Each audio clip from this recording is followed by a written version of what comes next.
Salut, c'est Vincent. Dans cette vidéo, je vais te donner un bon moyen d'économiser ton énergie vitale, surtout quand tu as affaire à un profil particulier, celui que j'appelle le vampire émotionnel, celui qui te suce toute ton énergie vitale. Typiquement, c'est ce profil qui est pas évident à manager, à encadrer. Peut-être si tu as une équipe avec toi, peut-être si c'est un collègue de ton travail ou peut-être un élève en tant que professeur ou des personnes que tu accompagnes. Je te le défie comme ça en quelques mots, tu vas vite comprendre. C'est ce profil de personne qui est un peu dissipé, voire rebelle, qui te met des bâtons dans les roues, tu sais, dans l'évolution de ton groupe. Alors j'imagine que tu as déjà mis des moyens en place pour calmer un peu ses ardeurs, pour créer une meilleure osmose de groupe, et peut-être que ça n'a pas vraiment fonctionné. C'est aussi pour ça peut-être tu regardes cette vidéo. Peut-être que tu as laissé faire, tu as laissé couler comme on dit, et tu as noté encore ce que tu voulais pas, à savoir une amplification de ce phénomène. Peut-être que tu as joué aussi la carte de la gentillesse, le mode hyper conciliant, et tu as constaté que c'était pas très efficace non plus. Alors peut-être que tu es carrément rentré dedans en mode je fonce, bulldozer,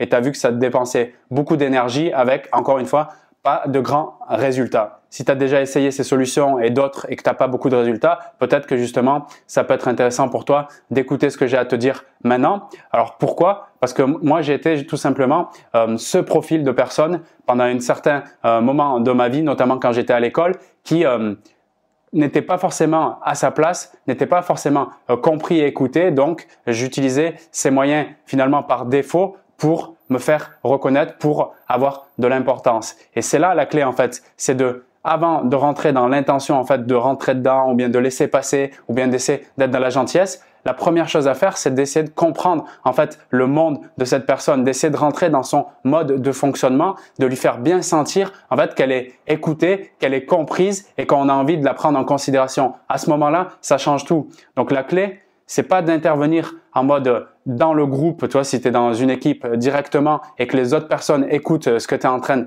de proposer pour essayer de faire changer la situation, mais plutôt d'isoler cette personne en mode rendez-vous individuel et lui faire bien comprendre que tu as compris que son attitude était un appel à l'action de ses besoins profonds qui disent en fait je suis pas comblé en tant que ce besoin de reconnaissance, ce besoin d'être apprécié, je suis pas comblé, donc j'utilise les moyens qui me viennent un peu par défaut pour justement nourrir ce besoin de considération, à savoir peut-être un peu faire le con, se faire remarquer, crier, toutes ces attitudes que tu constates et qui te mettent en difficulté. Donc ça, c'est vraiment important dans ce rendez-vous individuel de bien signaler que tu as envie de comprendre son monde et tu as surtout envie de lui donner la parole, de lui laisser s'exprimer. Et à ce moment-là, le reframing, c'est-à-dire le changement de comportement va se faire tout à fait naturellement parce qu'il va te considérer, il va se dire « Ok, j'ai plus besoin d'utiliser des méthodes un peu à l'ancienne pour me faire écouter, pour me faire comprendre. À ce moment-là, je peux poser ce que j'ai envie de faire, je peux poser mes intentions. »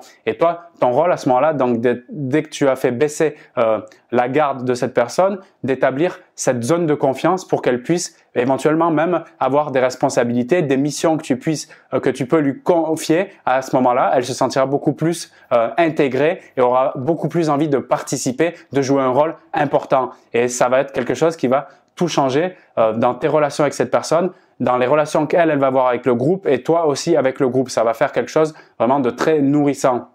Donc, si tu avais un truc à retenir de cette vidéo, quand tu es face à un vampire émotionnel, toi j'emploie un terme assez fort, mais c'est volontaire pour qu'on se comprenne bien, c'est de pas aller au combat avec, de pas essayer d'être en dessous pour faire le gentil et faire passer les choses, ça marche pas. L'idée c'est d'aller dans une zone de confiance, d'aller au centre, de créer une connexion authentique de manière à ce que la personne elle se dise voilà, j'existe. Et finalement, c'est juste ça quoi. J'existe, je suis quelqu'un qui est important et à ce moment-là, j'ai envie de proposer quelque chose qui va être beaucoup plus nourrissant pour moi, pour le groupe. Parce que on a tous finalement envie d'aller se coucher en ayant fait quelque chose d'intéressant pendant notre journée. Et si tu lui donnes cet intérêt-là, à ce moment-là, la personne, elle va se dire « Ok, j'ai envie de continuer, j'ai envie d'être beaucoup plus, on va dire, efficace dans mon comportement. » Voilà pour ce partage en espérant que ça peut être utile, que ça puisse te permettre de plus t'affirmer dans ce type de relation qui, je suis assez d'accord, sont assez conflictuelles et pas évidentes, donc du coup à appréhender.